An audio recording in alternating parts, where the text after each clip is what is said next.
Ibinahagi ni Philippine Masters Games Association President Alberto Agra ang malalaking kompetisyon na kanilang sasalihan ngayong taon.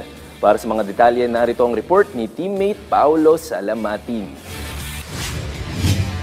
Patuloy ang paglago ng Philippine Masters Games Association o PMGA at ang layunin nitong hikayatin ng lahat ng mga Masters and Senior athletes na tangkilikin ng sports sa kabila ng kanilang mga edad. Kasunod ng matagumpay na pagsasagawa ng Tandang Pinoy noong nakarang taon na ngayon kilala na bilang Masters Pinoy, nais naman ng PMGA na palaguin pa ang kanilang saklaw sa pagsali sa mga kompetisyon sa labas ng bansa. Sa naganap na National Age Group Triathlon itong weekend sa Subic na kung saan tampok din sa event ang Masters category, ibinahagi ni PMGA President Attorney Alberto Agra ang pagsabak ng mga Pinoy senior triathletes sa magaganap na 2025 World Masters Games ngayong darating na Mayo sa Taipei, Taiwan. We are going to invite everyone, lalo na itong mga triathletes, kasi kasama ang triathlon sa Taipei World Masters Games. Ang qualifying lang ay age.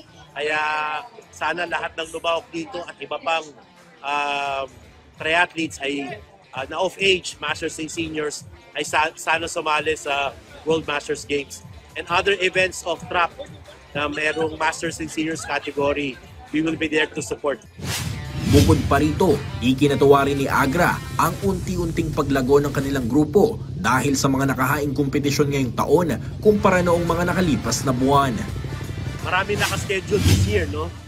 Bukod dito, nag-umpisa tayo with triathlon, nakasalang na yung sa esports, meron tayong wrestling, meron tayong paddle, meron tayong tennis, meron tayong swimming, meron tayong arnis. So naka-line up na to. So again, ang aming modelo ay collaboration. We align with national sports associations and other private organizations. So sana dumami. Sa ngayon, mayroong 50 sports na pwedeng salihan ng mga Masters at Senior athletes sa Masters Pinoy event. Ngunit ayon sa PMGA, asahan ang kanilang opisyal na anunsyo sa mga susunod na linggo sa kagustuhan nitong dagdagan pa ang mga sport na lalaroin sa kanilang kompetisyon. Paulo Salamatin para sa Atletang Pilipino, para sa Bagong Pilipinas.